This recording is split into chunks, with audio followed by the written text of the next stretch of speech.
It's not no music.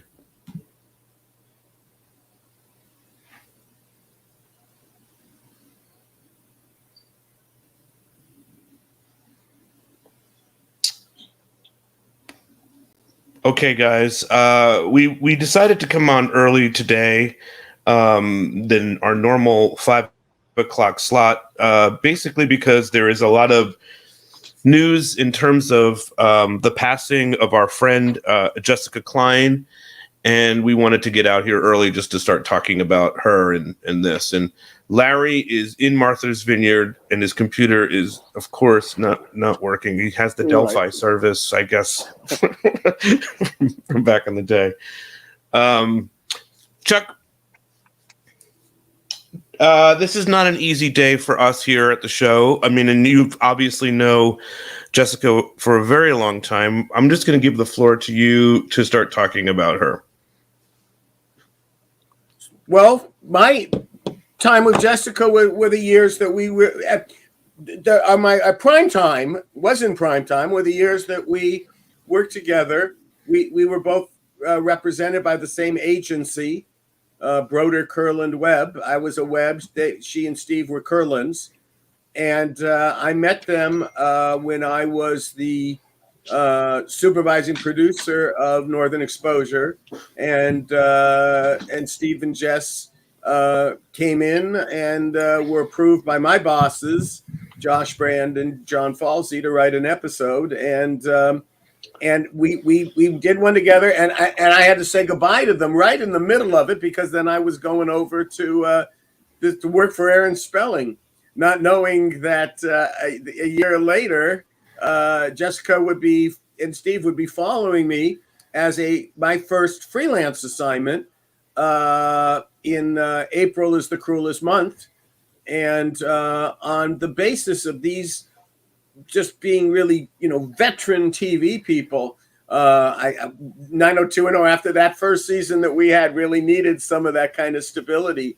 And they were a really facile and really good writing team. Steve was really strong in concept and in the pathos of what was going on and kind of higher things. Jess really got down in the dirt, took the notes, and really I found her, and Larry, jump right in here, because that she was really also really adept at dialogue. That was one of her strengths. Was the typewriter. She was the typewriter. Steve didn't type. He dictated to her. I mean, Ben, and she too was always, really there. She loved the theater, and I remember her telling me about going with her mother to the stage door to get autographs of Broadway shows and things like that. She was a real New York, baby boomer in that regard, and certainly a daughters of Survivor. And which really, here's this time, Jessica is gone. And I know between her and her daughter, Shira, this deep, abiding faith in the Lord above, in Adonai, is really what's carrying her feelings right now, the emotion, the thoughts about her, that she is, I remember my rabbi telling me that, basically the Jewish religion is just about preparing you for death.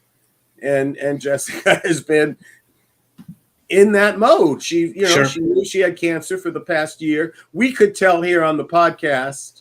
I remember once saying to you guys, did she look pale to you?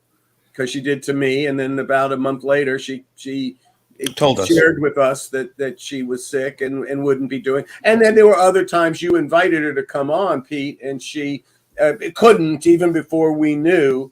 And but she got so much. Larry and I were both at Shira's wedding. You were there, right, Larry? I think yes, absolutely. And sure. We, and I know that how much solace and joy Shira and the life that Shira's created with her husband and Jessica's grandchildren has meant to Jess. So I think that there was, she lost her her second husband in Virginia, and you probably knew him better than I did. I had dinner with him once. That was about it. But you know, he's a we'd lovely thing. I mean, we'd run into them in Writers Guild Theater. You never went to the Writers Guild Theater too much, but I remember we were in town people, so we went all the time, especially when we lived in Carthay. And she and Isaac were kind of regulars, so we would see them once in a while there. And I think they had a dinner maybe at least once up at Kate Manalini's. Afterward. God bless it. Yeah. But you know, thinking of her today, it will always be impossible for me not to always Jessica Klein. You know, going right back to our times at 90210, and just, you know, the value. And I know that we're going to be doing a tribute show. I was just going to say, we're going to really go full throttle and do a tribute show and look at some of the times that she was here on the podcast, but also some of the things that she wrote, and we'll invite some guests, and we'll really go into all of this. But we wanted to start talking about her and what's going on. I'm getting a lot of messages from the cast and from you know, from fans wanting to know what they can do, and we just wanted to come on here and start talking about the impact that she had, not only on 90210, but even joining us here through the few years that we've been doing this. Larry, what are your thoughts about this today? And have you got how's your computer going too, first of all? Not well. Okay. But I can't seem to get it going again. I've got to give some attention to it in a bit. But, you know, it's like a body blow. Even though we kind of knew it was coming in the last couple of weeks, it just seems she was young. You know what I mean? She was still pretty young and vivacious and so bright. You know, she was a Harvard graduate. And it just threw herself into everything. You know, as we do the tribute show, we really talk about it. You know, the kind of stuff that she really excelled in, which for me, my old memory is how good she was in that spelling office, man, which she would take the lead on that. And I was so glad someone else was taking the lead. It could somehow get to the old man. She was wonderful, you know. And we'll talk a little bit. And also as a grandmother, as a mother, you know, it's a loss for a lot of people who really loved her very dearly. And to just to say about this cast, you know, I heard about this, and you know that we were getting more serious in her illness, and I reached out to all of them, and they all sent well wishes and sometimes videos and whatnot. You had a really good group of people here that really care about everybody that was a part of this. And I want to share one little funny clip of Jessica on our podcast, and I thought this would be just what she brought to the table. She always had that little like hilarious. I just wanted to say, just for 1 second, and as you're looking at the people at home or something, or the different places, I'm going to move for a second, and just that behind me is not wallpaper. That is the sun setting over the Pacific Ocean. Oh, that's beautiful, Charles. Look at that. Oh my God, look at this. Wow. We even get this kind of stuff happening here on the show, right? Larry, do you love this stuff? Right? I do. Did it work? The outfit she's wearing. Jessica showed her kitchen as well, as you gave an example of what your background looked like, Charles. Jessica. I see. Well, it's a very nice kitchen, Jess. It really was. I'm sure you made good. I'm sure you baked goods there. Good stuff. Earlier, we are going to talk about the show Under the Influence. That is where we're going next. But this morning, we interviewed Mark Damon Espinoza because we were covering his section of the show, and he had just found out about Jessica. So here's a portion of Mark talking about Jessica. Okay. Oh, hey, Pete. Yes. That's okay. I can get. You're recording? Yes. Okay. All right. Is everything okay? Yeah. Okay. All right. Here we are with Mark Damon Espinoza, and it's Chuck and Larry, and we're doing a little something this morning. Mark, you know, of course, we're probably going to be talking about this on the podcast. So we learned that Jessica Klein passed away earlier this morning. Did you want to say anything about Jessica while we have you here to start? I mean, it is brand new news to me, so I'm a little bit at a loss for words, except that I just have such fond memories of dealing with Jessica and meeting Jessica. early on in the audition process, and coming to find out that the character was inspired by a real life relationship that she had. Had she married this particular fellow, her name would have been Jessica Vasquez. I got Chuck. That's correct, right? His last name was Vasquez. A boyfriend of hers. I think that it's true. I think she told us that on the podcast too. Yeah. Because I guess I'm the one that has a memory lapse here because I feel I'm learning this for the first time. Oh really? Oh, yeah, that was a real thing. That was a real thing. No, I knew there was the guy, but I didn't know he was a Vasquez. Yeah, I'm going with that, but I don't. I'm going with it too. Let's roll with it. Yeah. You know what? Works better for the story. I believe Jessica, and anyway, my heart goes out to her kids. I really am at a loss of words. She was the bright light, And she was a very warm booby. She was a great grandma. She loved that role. She loved the role of a Jewish grandma, and just as much as she loved the role as of the Hollywood professional. Right. Whenever she found herself in life, she embraced where she was and did what she had to do and made loads of friends and loads of memories. Yeah. Really important voice. And she kept moving around. It's like she was in Charlottesville and kind of took over that town, then went to Toronto. Exactly. And she became a kosher booby, as Chuck said, because she was certainly. Well, I remember, maybe I probably should say this for the podcast. Yes. We're all together here now. Yeah, sure. Yeah, Pete's going, save it. But no. When you remember, Larry, when Luke passed away, and we went and there was the session for him on memorial service for him at the studio. It was on a Saturday afternoon, and she on a Friday night went to a motel in walking distance from the studio so she could walk there and not violate the tenets of orthodoxy, which she subscribed to. Oh wow. But she all of a sudden embraced, but she certainly wasn't that during our show. I mean, that's was, you're absolutely right. She had a great zest for whatever she was in. And she was such an achiever. I mean, she went to Harvard and whatever, Ivy League gal. That was earlier today. Look, I just want to say here, in talking for the fans, I mean, every time we did an episode of the podcast and Jessica joined us, I always got messages that they just absolutely loved when she was with us. And they all adored her and loved her insight into all of the characters, the triangle. Remember, we did that fun one. And, I know Jenny and her had a special bond, and so did Ian with the episode Sentence to Life that we're going to cover at some point as well, and as the tribute. But I just really love Jessica Klein. She's somebody that would talk to me, like email with me when we were first getting started and give me some stories, and just such a kind soul. And I'm just really grateful for this podcast that I got the opportunity to meet her, and of course you guys as well, but we're focused on Jessica today. Okay, I'm going to get started here with the actual podcast. Larry, is there anything that you want to add?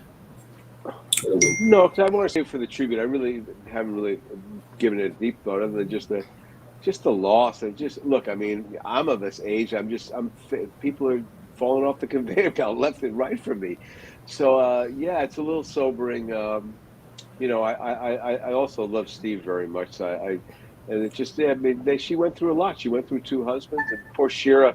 I think about her, and she's experienced a lot of loss, and my heart goes out to her. And I know she's strong, and she's got so much family, and we'll be thinking of her. I mean, I'm not going to be able to be at the shiva, but I'm going to light a candle and think about it. Yeah, I think that's really important to mention. Chuck, any last thoughts about this before we get into the actual podcast? Well, I like Larry, a lot of the anecdotes I would save. I do also, oftentimes when you ultimately get around to the service for somebody, they talk about it a celebration of life, and Jessica loved to celebrate.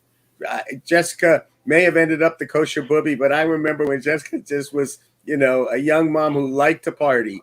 And was a fun person to be with, and they had great parties up at their house. And I'll be sharing some memories about those. I have one thing that you made me think of, Chuck, which is a small thing, but I remember, like, being on staff, and you're in the trenches, day in and day out. And at one point, she said she called in and said, "We're having a mental health day." I had never heard of this. I had never heard of someone taking off work and calling it a mental health day. But I can only imagine her and Steve were having a hell of a time somewhere. So not only did she invent Donna Martin Graduates, but also a mental health day, which we all have used somewhere in our lives. Totally legal. It was totally legal with the production schedule to have a mental health day. I never pulled that card myself. Especially for a writer producer, they have a special relationship with time. Yes, you can take that. All right, so we're going to play our intro, and when we come back, we're going to start on. If you give me Under the Influence, I might be able to get online on my computer. So okay, great. Also, before we are live. Go ahead. Yeah, I want to check my sound. Okay, you sound great. So I sound great. Okay. You sound great to me. I did not sound great. I thought when we did the replay of me with Mark. With Mark. Okay, well, that might be the audio levels of that. Okay, let's just move into the beginning of this actual show, Under the Influence. Well, wait a second. I'm just trying to see if I can get online. So I'm sounding okay. You sound wonderful. Somebody messaged me the other day. Wonderful. And how we always try to. This is when Jessica would We're live right now. Yeah. So somebody told me the other day. I like to try to edit. We were talking about this, and they said. They love when we talk about our stuff like this. When we just do our random talk, they really love.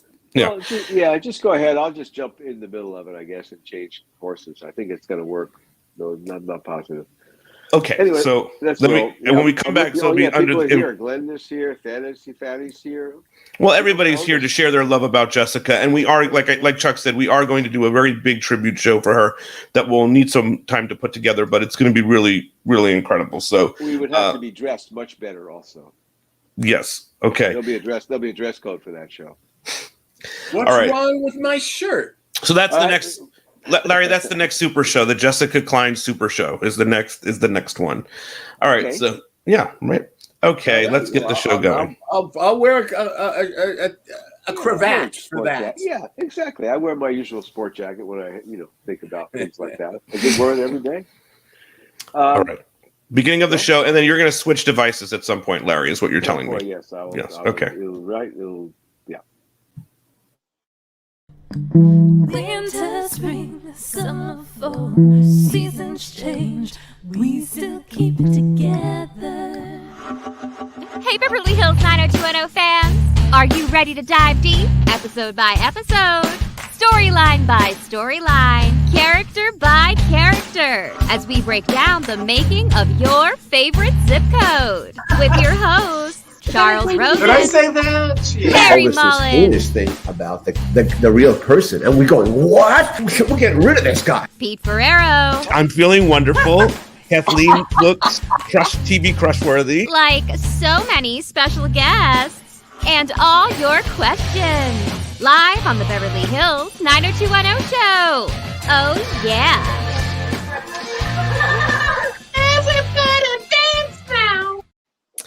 Okay, so now this is the portion of the show where we're going to talk about Under the Influence. Larry, you still do not have I'm under the influence. You're under somebody's influence. I don't know who it is right now, but I am clumsily doing this thing, but I will switch over to a regular laptop. A desktop soon. My computer is just says not responding. Okay. You got nice vineyard light in the background. Are you referring to the internet is not responding, or the computer itself? No, my Google Chrome basically. Oh, I understand. That could be very challenging, and I don't know anything about that. So, okay. So, my internet should be fine. It seems to be fine.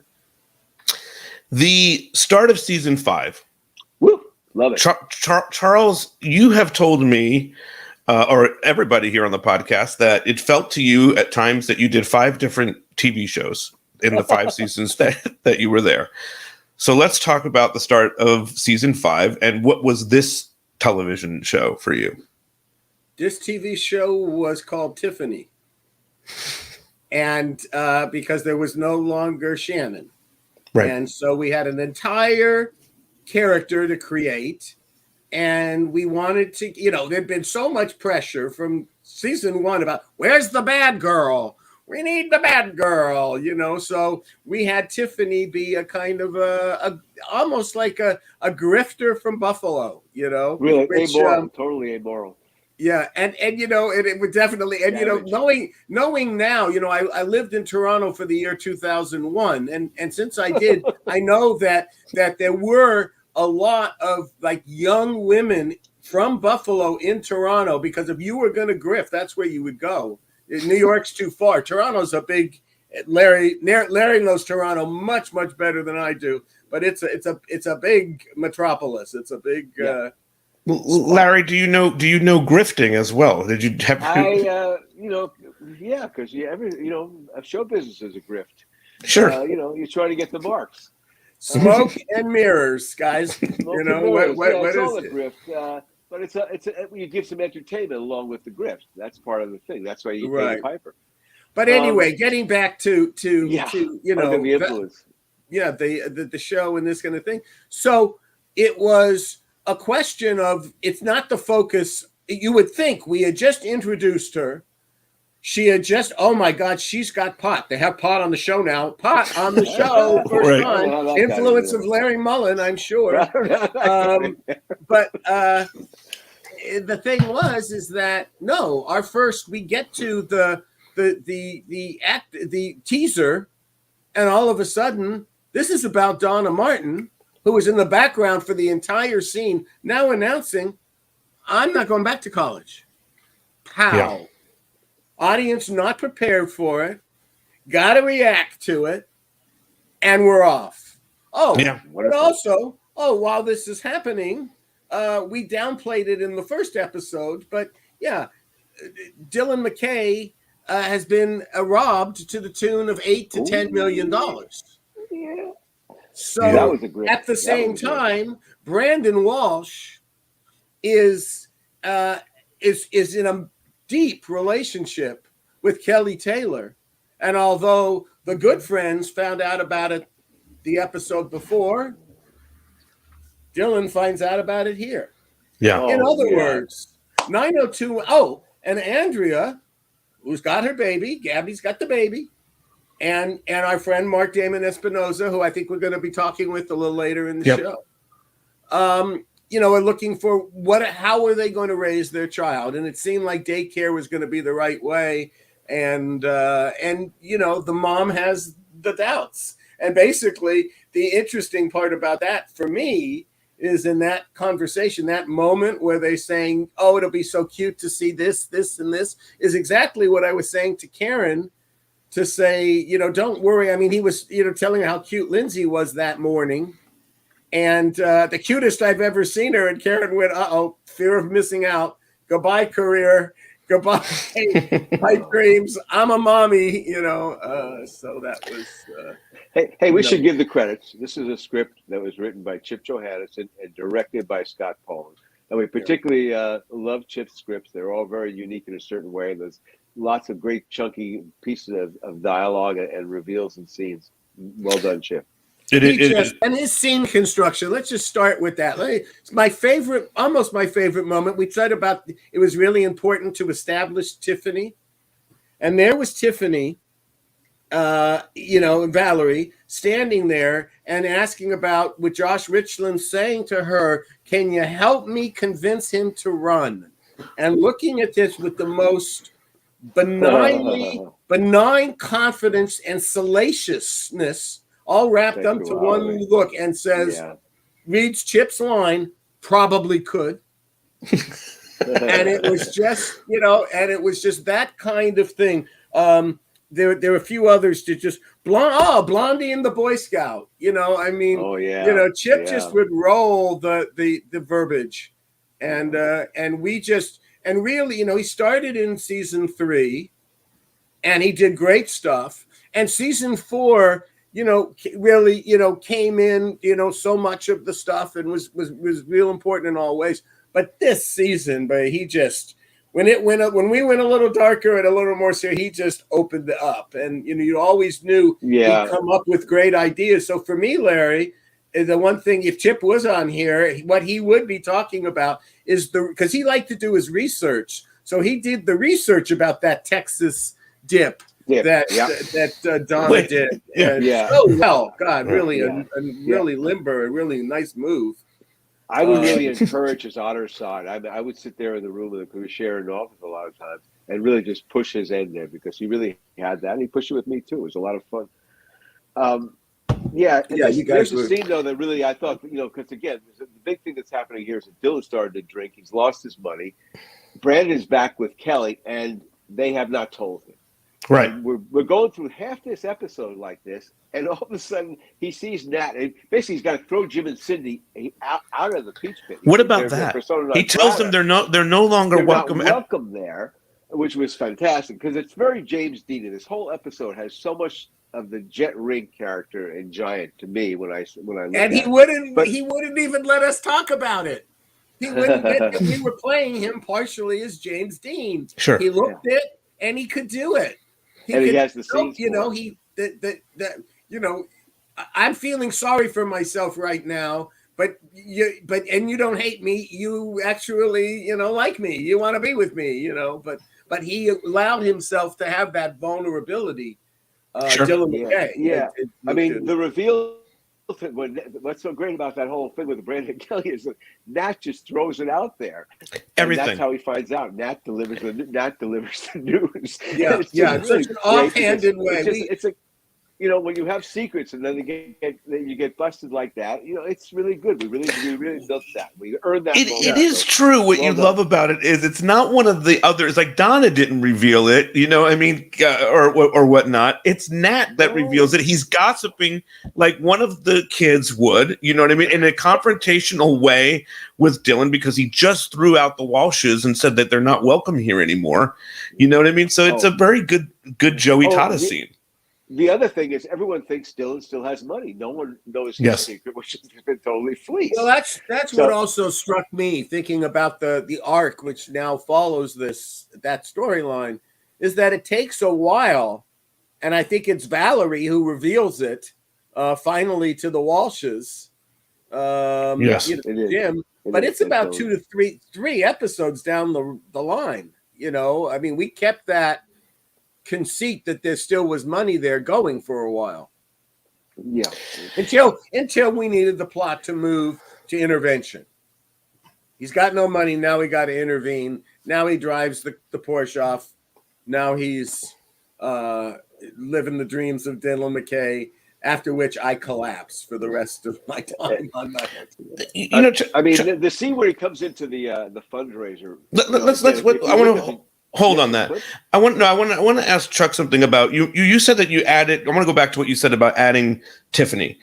Was this an easy task to add a character? This is not going to be someone that it's not a guest star, right? This is someone that's going to be with our show. We're now replacing a huge portion of the show. We're getting, Brenda Walsh has been defined on this show for the last 4 years. And now you have to figure a way and write a character that is going to take your mind off of the fact that Brenda Walsh is not here anymore. And this is a new character that we all need. Tiffany does eventually pull this off. But talk to me about that process and how challenging that was for the writers and for you guys. Well, talking about her, then I know that there was just the notion of a new actor. These guys had already been working together for 4 years, so she comes in, and it's a different kinds of process, and are y'all getting everything else? So people would come to me to grumble, and they would that first day, that second day, what the actors don't know where the relationship is going. Brandon really hasn't established this yet with their who are they, all this. So they're playing freeform. So they want to, it's a little crazy making, in that regard. Change is always, that's what you want in a television series, right, Larry? It just goes smoothly, basically the same thing by degrees, and you go forward. Well, this was a major plop in here in this culture, this pop culture moment in the 90s where Brenda goes, Shannon goes, and here's Tiff, and she plays that scene the next episode that we do, where she goes to the pool hall. And she, even if she ultimately is playing a character as much as Laverne, Brenda was playing Laverne in season 1.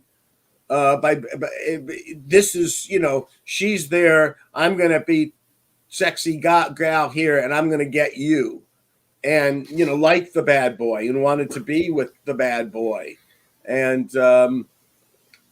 she won me over at that point.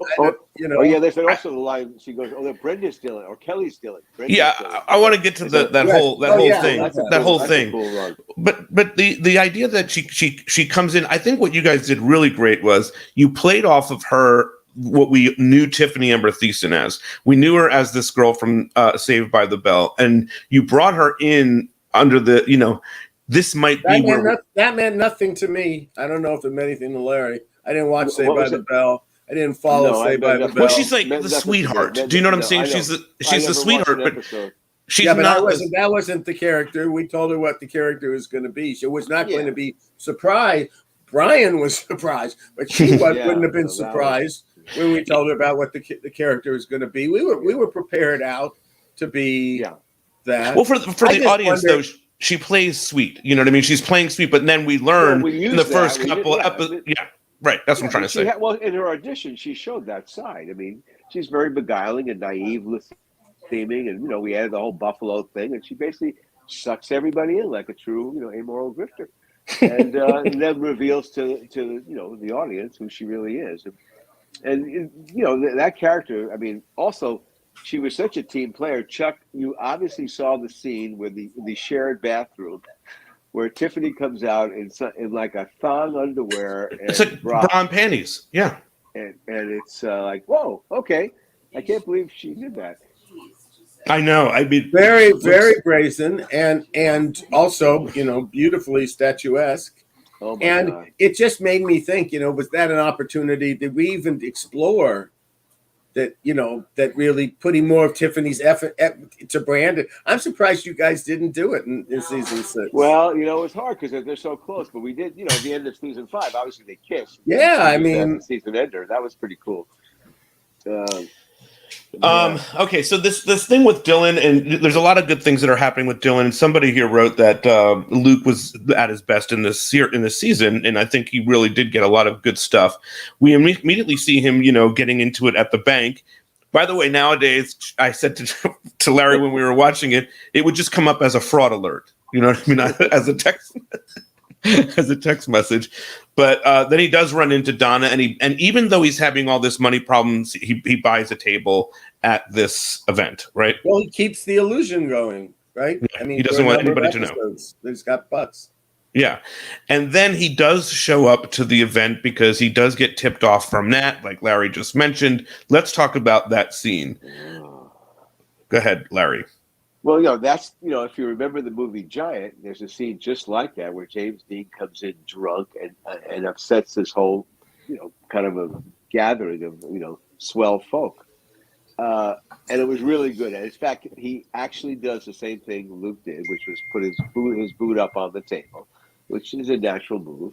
And and it just played great. I mean, there's so many things going on there because, also we got to talk about the Deshaun Hardell, Well, I'm going to get to that. Yeah, that's a whole other part. But from Dylan, but the friend's reaction to Dylan, though, and again, Brandon lied to him. He never told him about the Kelly thing. So I mean, Brandon's defenseless in this thing, and Luke just kind of eats him up.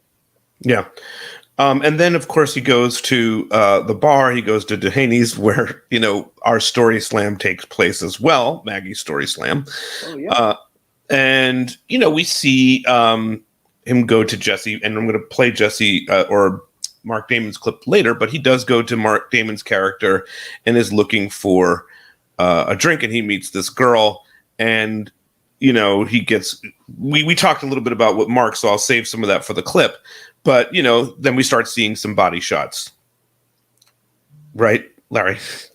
Well, what happens is Brandon goes to seek him out, and Dylan is with a one-night stand, and it's this is something that Chip took great No, delight in. Kelly goes to go. Not Kelly, Randy. Kelly, oh my God, Kelly goes there. Yeah, I forgot.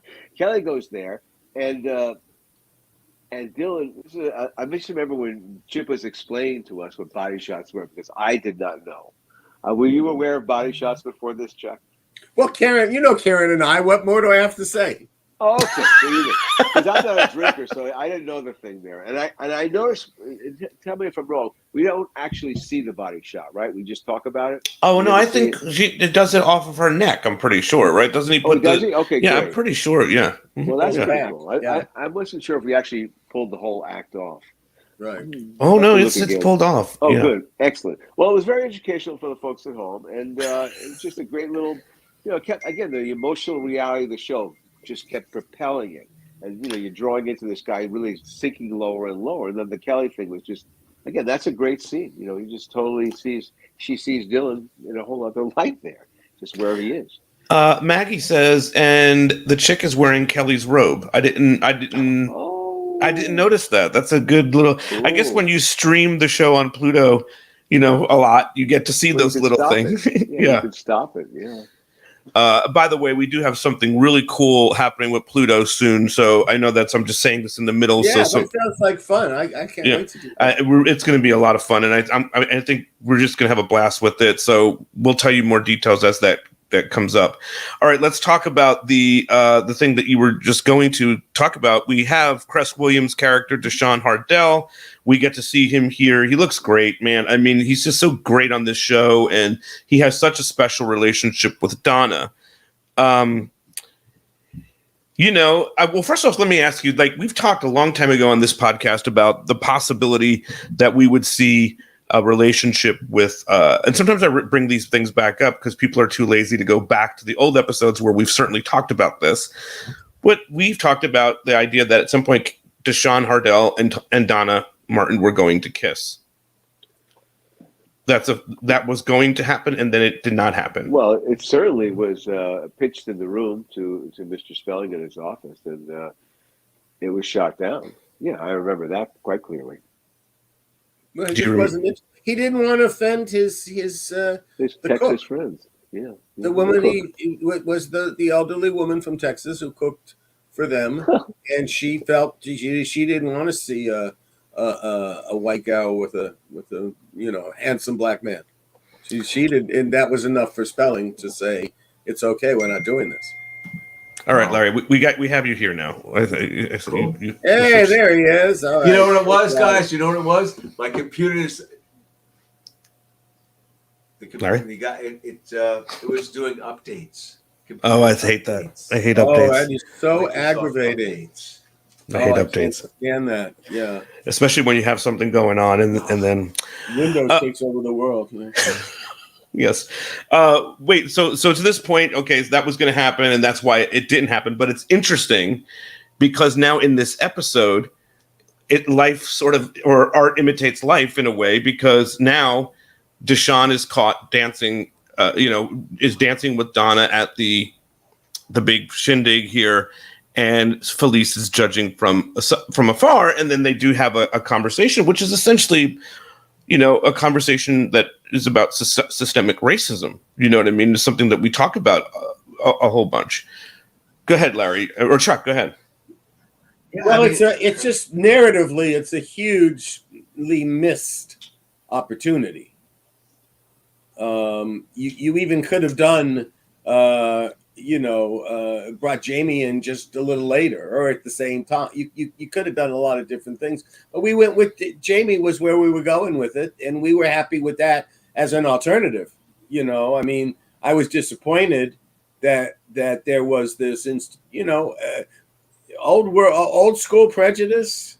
The Jewish Southern paranoia. I don't know. It's not fair to talk about it now, but I'm aware of that.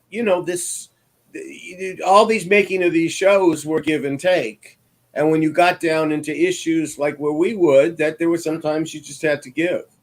You know, I the think thing is, we talked about used it though, but we used it to expose systemic racism. in the Yes, we did it in a character. different way, you know. So if but it would have been nice to have the kiss and also Felice commenting. Yes. The kiss would have been, I don't know. I guess there had been kisses before, but it would have been pretty good. I mean, we tried to, and it was real. And that was the other thing in this episode.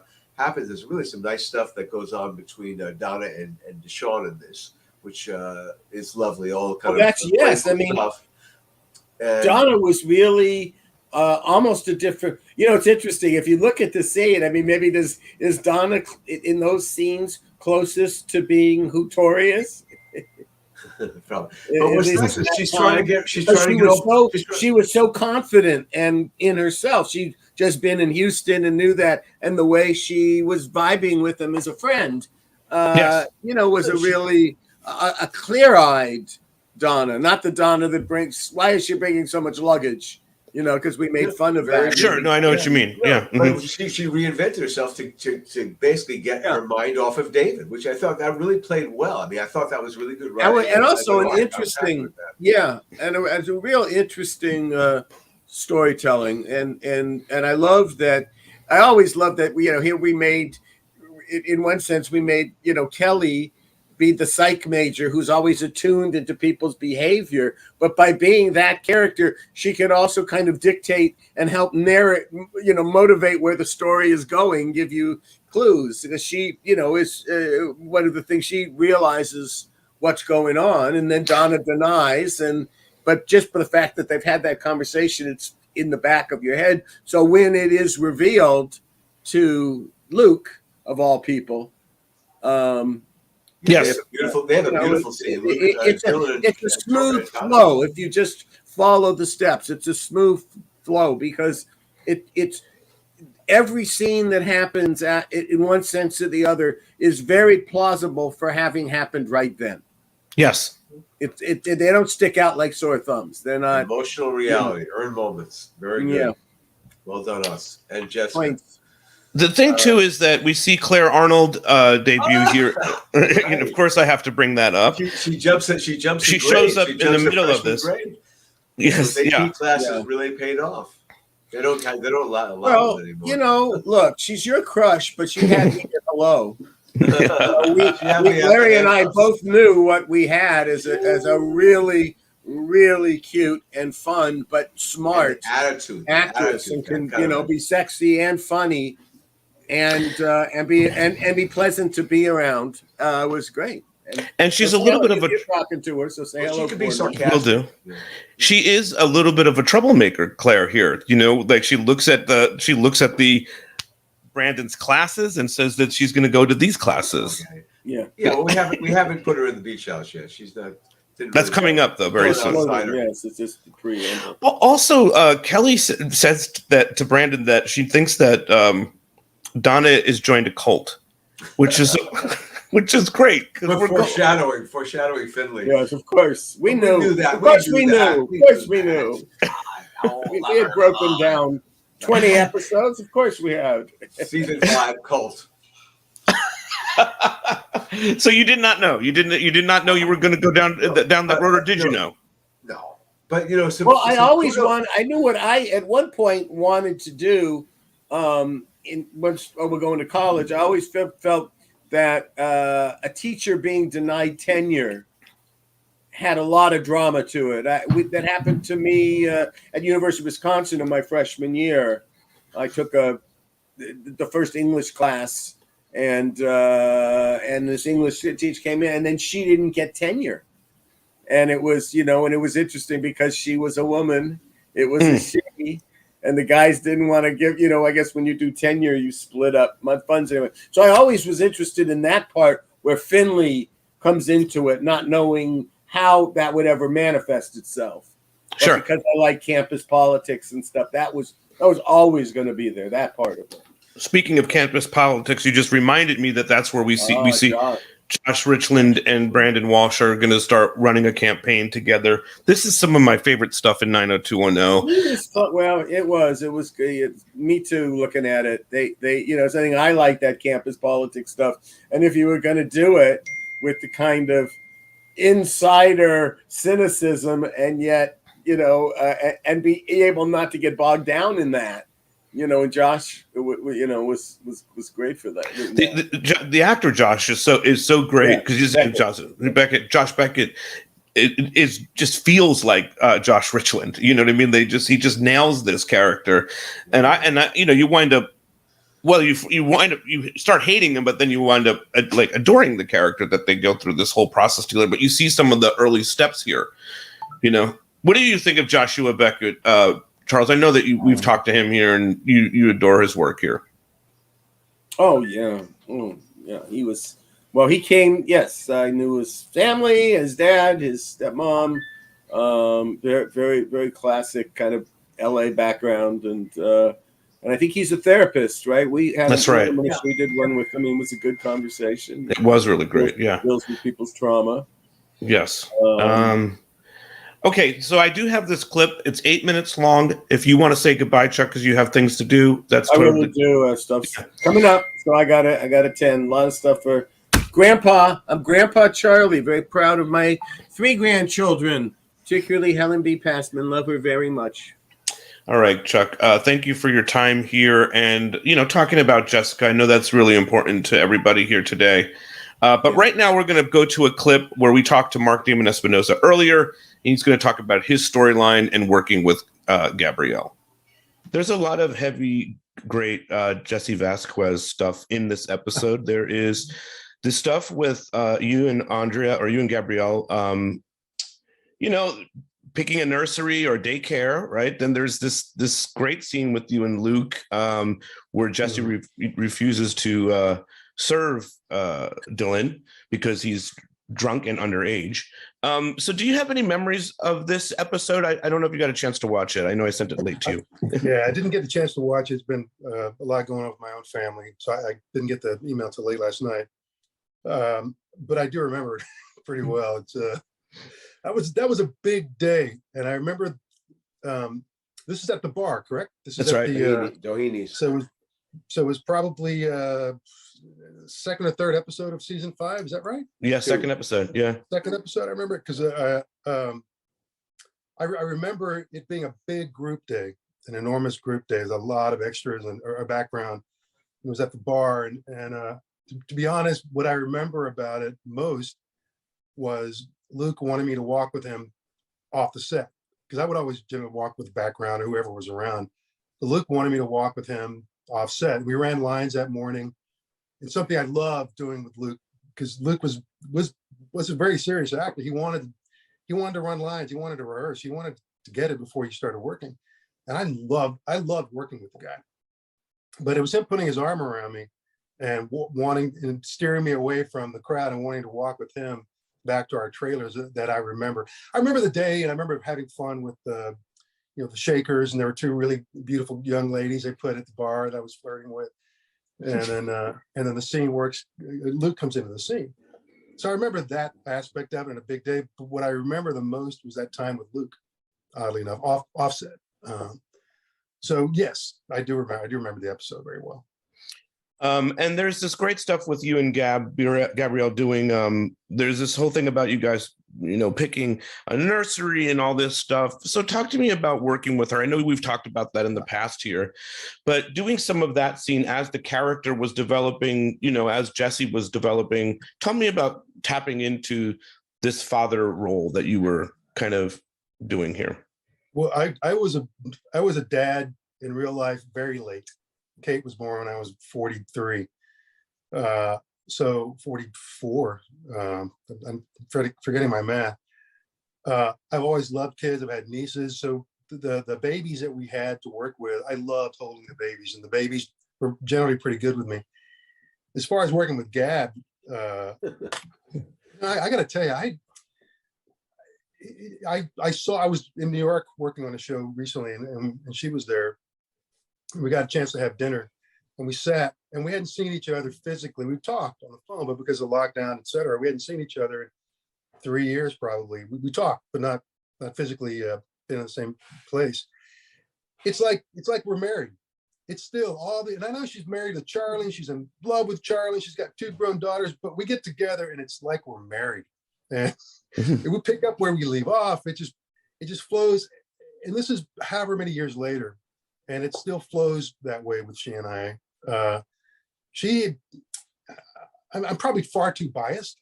I adore her so much for so many reasons, not just as a professional or as a friend, but I respect her as a union leader and all the things she does. She's just extraordinary. But she always, when we're together, she can always pull it back to our friendship, and it feels like we're married. It feels like we're married. So sweet. That's so It's really nice.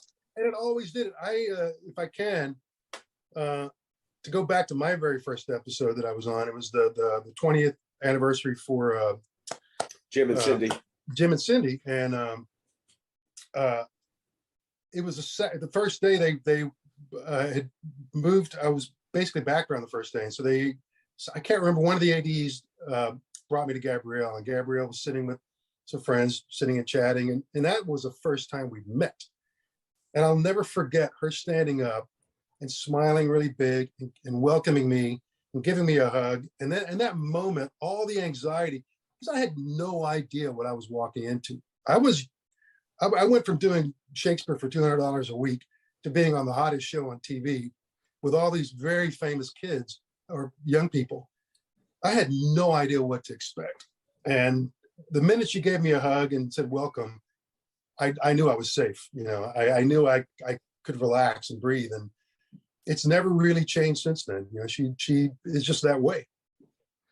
And I think that comes through even on screen. When the Jesse and Andrea are together and they're picking the daycare and all this stuff, like there is this sort of familiarity with each other and this connection that they have. And maybe because of that hug or whatever, it just made you even more comfortable in the role. Okay. Yeah, absolutely. Chuck or Larry, any questions for Jesse about this, or are we all good to go here? Well, I really like the fact that the way that you did this is that when you looked at him and immediately and I'm talking about the scene with Dylan and pulling the drink out of his hands. Are you trying to get me fired? Yeah. That all of a sudden it just and we talked about the writing. A script written by Chip Johannesson is has these gems. Every scene has gems in it, and that was one that just to go straight to. It's not just about you, messed up young man. It's about me too, the one who's working his way through law school in this, and it just always was that reinforced that you were a different cat than all these other 90210ers. You had a different background, you had a different sets of interests, and could carry that off with a line and just a look. You looked the guy straight in the eye, and I thought that was very powerful. And also I wanted to bring that up to show Larry and Pete that I actually watched the episode of the part that I hadn't seen on the watch along. I did go back last night. Yesterday was kind of a trying day in Rosenworld, so go back and watch it. I just wanted them to know that too. Yeah, we all great. kind of in watching the scene, the girl who Dylan picks up all caught our eye the second time around here because she was pretty wonderful. We were hoping we're going to get her on the show in a couple of weeks. We think maybe. Yes, she's another one that Carhart, is that her name? Yes, it was something different then. She's married now. Yeah. Oh, okay. Yeah. But she was great. This is the Body Shot girl that we'll talk about in the full episode. Yeah. And we'll hopefully get her on as a bonus interview at some point as well. I thought that was great. And then Dylan has a great line too. Someone mixed up a bartender and a lawyer. Oh, right.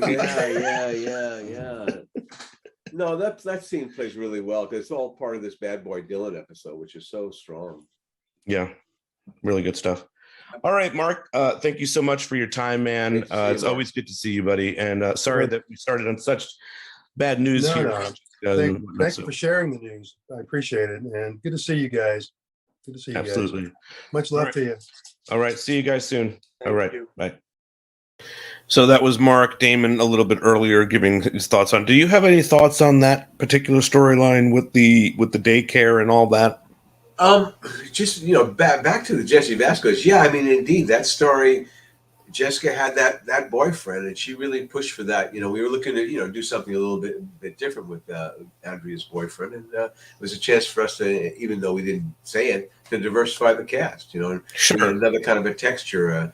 Another LA guy, but not a Beverly Hills guy. Kind of like what we did with Ray later on. Yeah. But no, I like that. And the daycare thing, I have to say I didn't care about. Well, I mean, in an episode where you have again, there's a lot of emotion and reality. We were trying to build up the young couple, but we had other things where we were going. Sure. But we're trying to be real also, and that would be a real problem. Are you going to be able to spend time with your baby or not? And so, as Chuck said, it was a big deal. And it plays nicely. There's early conflicts between the couple too, right?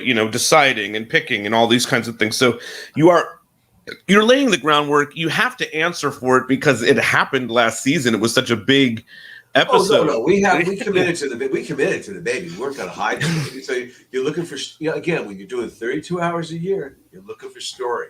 And and you're looking for authenticity too. As a young couple, what are they going through? And we know we're going to have affairs and other stuff. That's all going to mix up as sweeps that come by. But in the meantime, you got to get to that. You got to earn it with real moments. So I think the kids play it well. I was really glad though that he got the chance to play with Luke there in such a strong scene. And yeah, I mean it was a good episode. Also, we didn't give enough credit to that gentleman who played Travis. He was terrific. Oh God, right, Travis.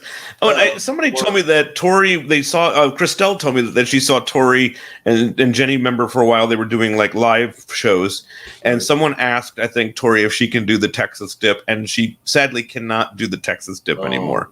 Well, she tried. Actually, we should spend one moment to say how magnificent that was for her to do. Yes. And yeah, she was really on the top for a game. That was an excellent storyline for her to how do I block my mind out of Dallas? I get reinvented in Houston. I've got to be a debutante. We know in our hearts we're not going to go there. Sure. But at least it's good for a story and to play out. And again it gives our dear friend Michael Durrell. We don't know how he's doing. He doesn't come on the show. Saw that email. Did you see that? Doc Martin. Yeah. And then Felice, Catherine Cannon, just kills it in playing. She really commits to this character, and the character, for better or worse, rings true. I mean, and in a way, Mr. Spelling, being a Jewish person from Texas, always felt a little bit defensive in the way he would see things, and so the black thing. He would kind of hide his thing. You don't want to kind of lay it out there. And I thought Chuck's explanation about the housekeeper was really good. And but again, we were able to use it. We were able to use his attitude and expose it. In fairness, though, I mean, to Mr. Spelling, yes, that, but also, there are a lot of states in this country that at that time, if they had seen that happen, it could have been a difficult turnoff on. Our thinking was it would, again, water cooler stuff, Right, sure, of course. You want to, even then we didn't know the term viral, but we were looking at, get viewers. It was really a primitive time. Totally should have happened. It would have been an amazing thing. It would have buttoned that scene up even further. That he kisses her. Yeah, and she has it. We exposed Felice. Yes, then it would have made that story even deeper. But we got a little piece of it. Definitely. And we were able to develop that relationship friendship between them. It's just so unfortunate that Cress Williams will not come on this show. He will not even talk to us. And you know what? We gave him his start in show business. He was a student at UCLA, and he couldn't play basketball. Okay, right. Cress, come on, talk to me, Cress. What's the issue? What could be the issue? We had to shoot around you.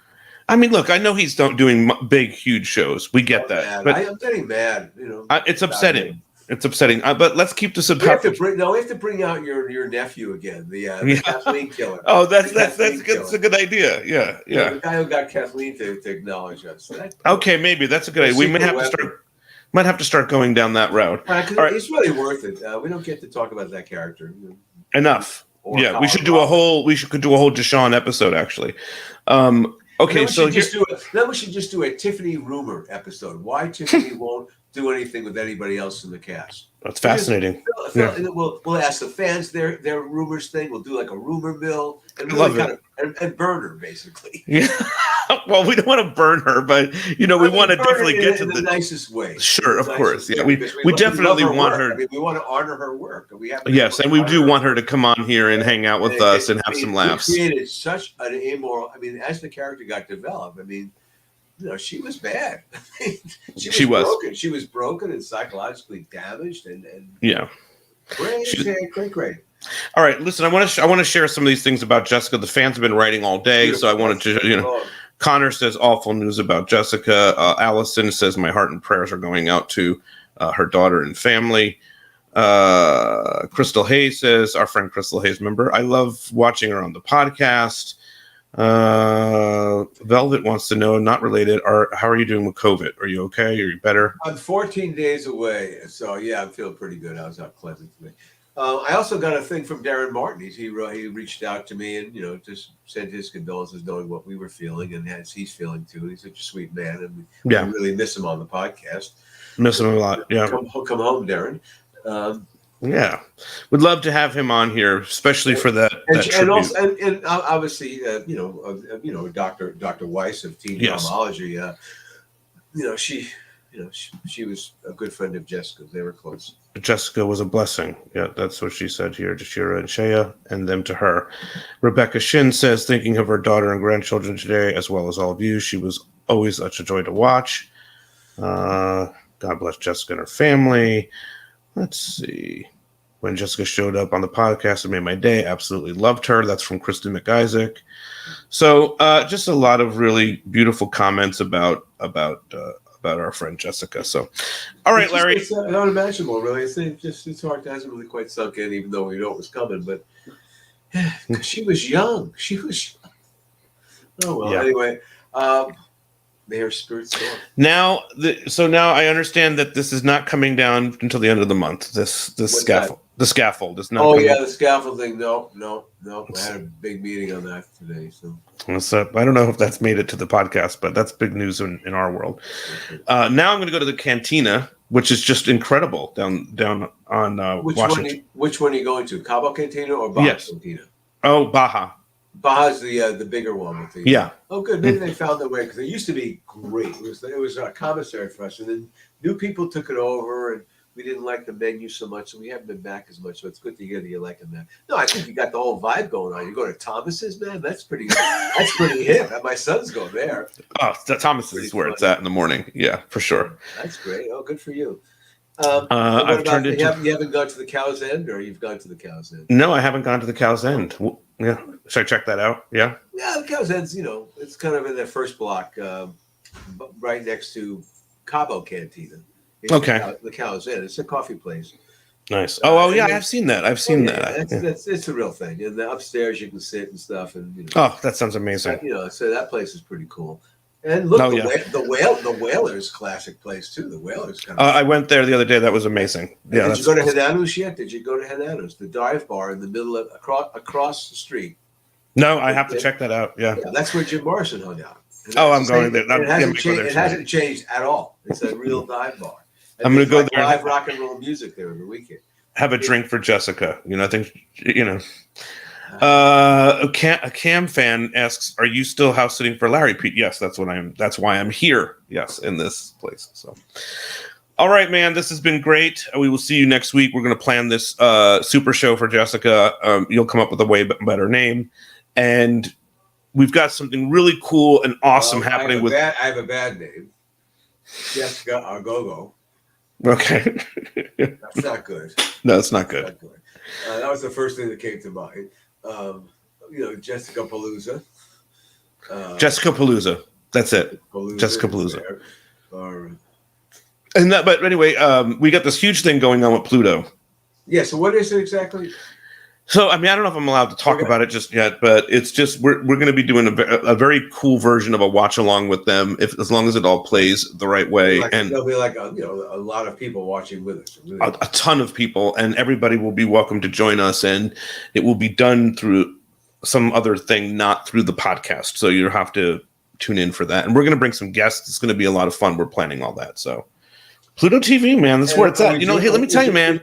Every night I've been watching Pluto TV. They've got old Stones shows. They've got rock concerts. I mean, I don't even know if you know about that. Yeah. It's again, my friend Joe Adalian is is the streaming guy, and Pluto is the number one. It's the number one of the pay, whatever that tier is called, like paid free streaming or something. Because obviously there's Paramount Plus and then there's Pluto, and Pluto is so successful they weren't able to collapse it into Paramount Plus. It's been so lucrative for them.